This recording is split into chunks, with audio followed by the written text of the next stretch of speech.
Halo teman-teman milenial. Nah sekarang aku udah sama Bang Kris lagi.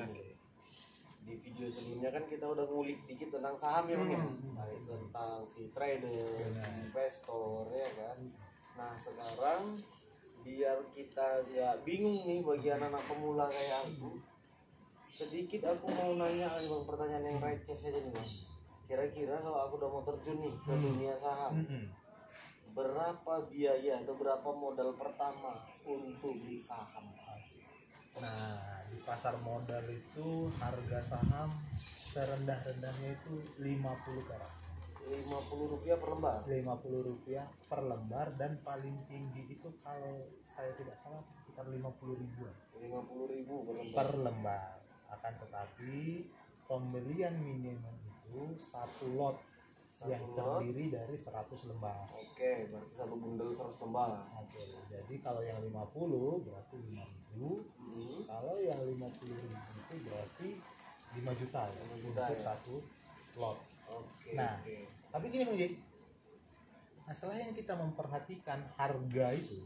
Oke, berarti tadi kalau misalkan sorry nih Bang, untuk saham tadi kan kita harus beli kelipatan 100 lembar kan? Benar. Per 100 lembar. Benar, atau per Berarti lot. Per lot ya, per satu lot 100 lembar. Nah, kalau misalkan ada lah nih aku pengen beli saham PTX misalkan yang harga sahamnya 1.000. Oke. Berarti minimal aku harus nyedek 100.000. 100.000. Kalau harga dia 10.000 tadi bisa sejuta minimal gitu ya. Iya. Nah, berarti minimalnya itu tergantung dari harga saham masing-masing. Benar. Kali 100. Kali 100. Agak berbeda dengan reksadana ya. Oke, kalau Nah, karena reksadana kan kita bisa seberapa duit yang kita punya, kita investasikan dengan minimum 100.000. Jadi kalau kita punya 125.000, 125.000 nya bisa kita belikan ke saham ke reksadana. Sementara kalau di sahamnya langsung itu kita nggak bisa gitu. Karena kita yang beli sendiri. Benar. Ya. Jadi tergantung harga di pasar. Nah, tetapi selain memperhatikan harga tersebut, ketika kita melakukan pembelian saham langsung di bursa, ada hal lain yang perlu kita perhatikan. Apa gitu, Bang? Nah, yang pertama itu tingkat likuiditas saham tersebut di pasar. Nah, kenapa Bang? Misalkan memang tadi harga saham yang paling murah itu Rp50. Oke. Nah, akan tetapi kalau misalkan kita lihat itu di bursa, nah saham-saham Rp50 ini kebanyakan itu transaksi jual belinya nggak ada transaksinya kan? Saham nggak laku dong. Iya, jadi jangan sampai kita membeli saham yang tersebut. Kenapa? Karena kita bisa beresiko nggak bisa menjual balik kan? Nggak ada yang mau beli ya. Nggak ada yang mau beli ketika kita menjual. Iya. Jadi itu harus kita perhatikan juga. Atau misalkan Bang punya dana yang cukup besar nih, misalkan 1 miliar katakanlah gitu. Pengen Bang J investasikan ke satu saham, sementara transaksi hariannya di saham tersebut misalkan hanya 500 juta Bang J. Nah, di situ nanti ketika Bang J membeli saham tersebut, Bang J bakal kesulitan menjualnya. Kenapa? Bang J punya 1 miliar ini duit, udah dikonversi jadi udah beli nih sahamnya ya 1 miliar nilainya, transaksi hariannya itu cuma 100 atau 200 juta. Nggak ada yang mampu beli duitku banyak kali ya. Begitu Bang J. Jadi selain harganya di pasar, tingkat likuiditasnya juga perlu diperhatikan Bang J. Nah, saran saya Bang J, kalau misalkan pengen membeli, belilah yang di transaksi hariannya itu minimal ada 1 atau 2 miliar transaksi hariannya ya, minimal ya. Transaksi harian atau saham tersebut di angka 1-2 miliaran lah ya. Atau misalkan dengan cara lain, jumlah maksimal yang kita investasikan ke saham tersebut maksimal 2% dari transaksi harian tersebut. Jadi bisa beda-beda. Gitu. Ada ya kriteria seperti itu ya. Iya, supaya ketika kita pengen jual, kita nggak kesulitan dengan likuiditas. Jadi kalau misalkan transaksi harian saham A 10 miliar, ya kita kalikan 2% berapa, segitulah maksimum yang bisa kita tempatkan di situ. Oke. Biar kita jangan sampai nyangkut juga nih sahamnya udah dibeli nggak dijual-jual. Iya, bisa jadi loh harganya itu naik banget, tapi kita nggak bisa jual. Karena nggak ada yang mau beli, ya kan? Iya, karena likuiditasnya terbatas. Betul. Oke, Bang. Lagi nih, Bang. Oke. Nah, karena di bursa tadi kan perusahaannya banyak tuh. Nah, benar. Banyak kan yang tadi aku bilang ada harga 50, 100, sampai 50.000 pun ada. Nah karena perusahaannya banyak kali nih, aku mau milih yang mana untuk tempat investasi kan bingung pasti. Oke. Apalagi aku nggak pernah nih berurusan dengan pasar modal sebelumnya, sangat awak gitu kan. Ada nggak kriteria untuk milih saham mana yang cocok dibeli bagi kami yang pemula? Oke. Nah sekarang kita fokus mindsetnya ke seorang investor gini ya. Oke. Nah, bukan investor. yang trader itu kita pisahkan. Oke, kita Semua kesampingkan si trader. emblem-emblem tentang trader itu kita pisahkan. Oke. Nah, kalau saya sih banyak terinspirasi dari Buffett. Warren Buffett. Nah, Warren Buffett itu prinsip investasinya itu hanya didasarkan oleh 3 hal yang sangat sederhana. Apa itu? Yang pertama, kita harus membeli perusahaan yang baik. Perusahaan yang baik. Perusahaan yang baik. Yang kedua, kita membeli perusahaan yang baik tersebut di harga yang baik. Oke, perusahaan yang baik di harga yang baik. Oke. Yang ketiga, kita membiarkan waktu investasi kita atas perusahaan yang baik tersebut bekerja dalam waktu yang cukup panjang. Oke, berarti bisa dikatakan ada 3 hal penting nih, Pak. Kita harus milih perusahaan yang baik di harga yang baik dan kita menyediakan spare waktu yang panjang supaya investasi kita bekerja dengan baik. Oke. Nah, terkait dengan yang pertama tadi, sebenarnya 2 hal ini terutama ya. 2 hal ini ada metrik-metriknya. 2 hal tadi, perusahaan baik dan di harga yang baik.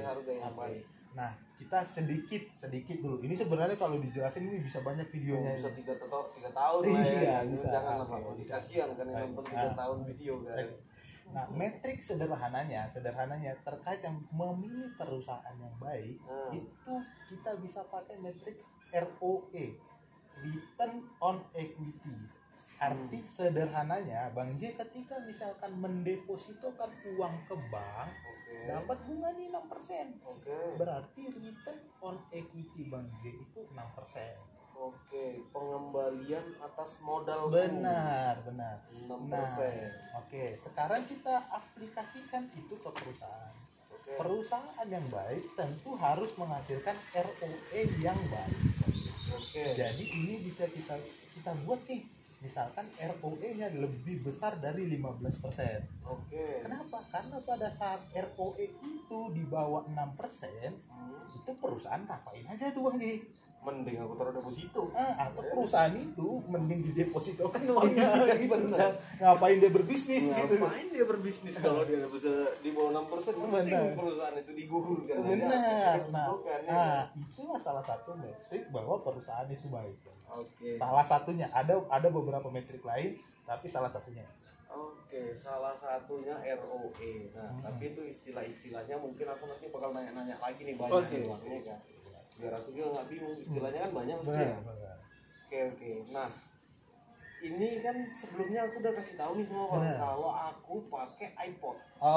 Udah buat akun iPod. RDN juga. Nah, kalau aku pakai iPod, di mana aku nyari kriteria tadi seperti ROE itu tadi? Nah, bisa.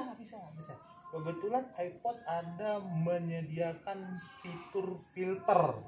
Filter berdasarkan metrik-metrik yang kita tetapkan. Nah, tapi metrik-metrik tersebut tentu ada batasannya Bang J. Misalkan kita bisa memasukkan metrik return on equity seperti yang dijelaskan tadi. Nah, misalkan kita menetapkan return on equity atas perusahaan yang kita investasikan itu 15%. Nanti di menu iPod itu kita bisa memfilter menu perusahaan mana aja yang menghasilkan ROE lebih dari 15%. Paham. Nanti muncullah perusahaan-perusahaan tersebut. Tapi ya, filtering itu tentu hanya sebatas helikopter view Bang.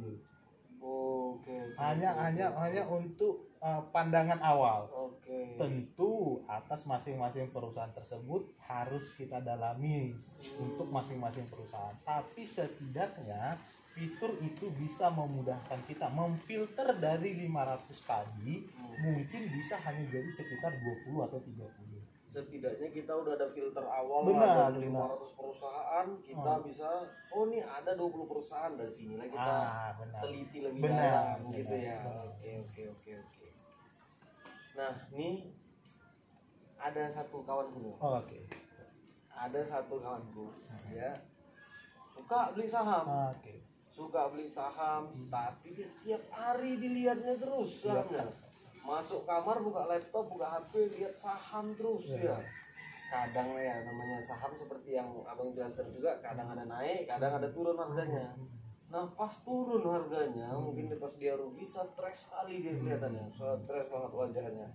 Nah gimana nih kiat-kiat dari abangnya atau pendapat nih dari abang tentang hal itu, biar ini bisa jadi motivasi juga nih bagi aku atau bagi kaum-kaum milenial lain yang baru terjun ke dunia saham, biar nggak terlalu galau ketika ada penurunan harga kayak gitu. Nah, ini mungkin ada dua hal yang bisa kita sampaikan di sini terkait dengan hal itu. Nah, contoh yang pertama itu berkaitan dengan contoh yang tadi, yang pada saat Bang J membeli satu aset yang nilainya 1 miliar, 1 miliar, dan income yang dihasilkan satu tahunnya dari 1 miliar tersebut 100 juta. Nah, itu tiap hari ada orang yang menawarkan untuk membeli aset Bang J. Kadang di atas, kadang di bawah, tapi tiap hari, tapi hanya membeli sebagian kecil. Nah, sementara Bang J tahu evaluasi aset ini gimana nih dalam waktu 5 tahun ke depan. Aku punya keyakinan kalau ini aset kayaknya bakal naik. Gitu. Nah, kondisi seperti itu Bang J ya udah biarin, hiraukan aja mereka. Bahkan Bang J sebenarnya bisa mendapatkan satu peluang sebenarnya gitu Bang J. Misalkan nih Bang J, karena ada orang yang nawarin aset tersebut setiap hari misalkan gitu ya, dan kebetulan ternyata tetangga Bang J nih lagi BU istilahnya. Ada satu kontrakan di sana yang BU nih, wah ini karena butuh uang misalkan untuk berobat anaknya, dia menawarkan asetnya kepada Bang J nih, yang kadang-kadang harganya nggak masuk akal. Justru Bang J harus menganggap itu sebagai satu peluang. Justru di harga rendah itu jadi peluang kita beli, karena kita punya keyakinan bahwa semua aset yang ada di lokasi tersebut dalam waktu 4 atau 5 tahunnya harganya jadi berapa. Demikian juga di saham misalkan ketika Bank BRI terkadang nih satu momen tertentu terkoreksi dalam bisa sampai 20 atau 30% dalam waktu hanya dalam tempo 1 bulan. Kita sebagai investor itu harus memandang itu sebagai satu peluang. Satu peluang malah ya, bukan sebagai suatu ketakutan. Benar. Kenapa? Seperti tetangga Bang J yang menjual asetnya itu di bawah harga pasar saat itu. Misalkan Bang J tadi 1 miliar nih jadi 4 miliar. Ada aset yang serupa nanti jadi 800, misalkan dijual 800 juta. Dalam tahun 2020 itu jadi 4 miliar. Bahkan ya, tingkat keuntungan yang dihasilkan yang 800 juta ini jadi jauh lebih tinggi Bang J dibandingkan aset Bang J sendiri. Betul. Karena aku modalnya 1M jadi 4M. Iya. Ini 800 juta jadi 4M. Jadi 4M. Jauh lebih tinggi keuntungannya. Sekarang gimana kita mengantisipasi itu Bang J? Betul. Makanya tadi di awal kita harus alokasikan itu Bang J, sebagian ke pasar, ke sahamnya langsung, sebagian untuk ke cashnya. Sehingga ketika hal-hal seperti ini terjadi, kita masih punya kemampuan. Bang J kalau misalkan ada temennya nawarin 800 juta, Bang J nggak punya uang cash pada saat itu, Bang J bisa apa? Iya benar. Cash is the king. Jadi justru kita harus mengantisipasi hal-hal seperti itu terjadi dan memanfaatkan itu sebagai satu peluang. Oke. Itu bisa jadi peluang juga, dan pastinya hal seperti itu ya mengurangi kegalauan kita kalau harga turun ya. Jadi justru pada saat harga turun itu kita menganggap itu satu peluang. Selama perusahaannya itu perusahaan yang baik, ditawarkan di harga yang baik, itu satu peluang. Oke, aku setuju nih Bang. Jadi dengan pernyataan Abang tadi bilang kalau ini kita udah tahu, udah filter dan kita meneliti lebih dalam ke laporan keuangan dan lain-lain, kita bisa melihat ini perusahaan yang bagus. Mau ada fluktuasi harga dia turun, kita sebetulnya nggak perlu galau kalau memang kita punya time frame atau jangka waktu yang panjang. Karena kita yakin ini perusahaan yang bagus, jangka panjang pasti harusnya sehat. Ya mau fluktuasi dikit-dikit atau banyak pun sekarang ya bahkan jadi peluang. Bahkan jadi peluang. Nah, dan tadi bang satu lagi bang berarti yang bagus sekali tadi bang.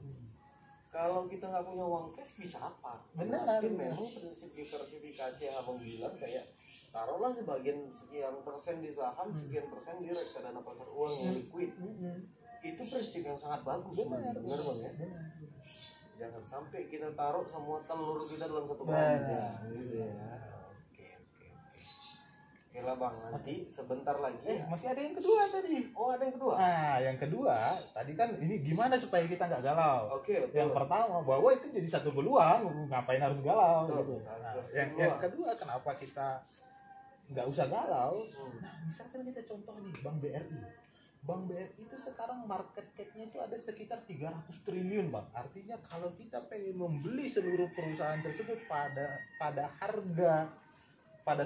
harga saat itu kita harus mengeluarkan 340 triliun. 340 triliun. Nah itu market cap Bank BRI. Oke, kalau kita definisinya yang tadi ya. Iya. Kalau kita mau beli seluruhnya ya. Oke. Sekarang kita lihat berapa transaksi harian Bank BRI. Oke. Rata-rata cuma 200 atau 300 miliar. 200 sampai 300 miliar. 200. Padahal tadi market cap-nya 300 triliun bang. 300-an triliun. Nah, pertanyaannya bang, bagaimana? Nah, pergerakan harga di bursa itu kan ditentukan oleh perputaran uang yang 300 miliar tersebut. Karena itu yang menciptakan supply and demand di pasar. Oke. Sekarang bagaimana kita bisa menyimpulkan bahwa pembentukan harga yang saham di bursa itu diwakili oleh 200 atau 300 miliar tersebut sementara market cap-nya 300 triliun. Oke, paham. Berarti fluktuasi harga di pasar itu ya kita jangan langsung merepresentasikan inilah nilai sesungguhnya dari perusahaan. Karena transaksi di bursa tadi bisa itu cuma 200-300 miliar padahal market cap si perusahaan bisa 300 triliun ya. Nggak make sense. 300 merepresentasikan harga 300 triliun. Iya, tetap aja berarti kinerja ya. Kinerja. Jadi dalam jangka pendek ya perputaran uang yang seperti itu yang menentukan harga saham itu. Makanya fluktuasi di jangka pendek pasti ada. Benar. Tapi jangka panjang tetap kinerja itu bakal disukai sama orang. Benar. Oke bang, berarti terkait saham ini masih banyak lagi harus gali lagi. Banyak lagi. Dan abang siap nih kan untuk jadi narsum kita kan? Mantap. Oke, nah bagi teman-teman milenial jangan lupa like, comment, subscribe biar kalian juga bisa mapan finansial di usia 40. Oke, bye bye.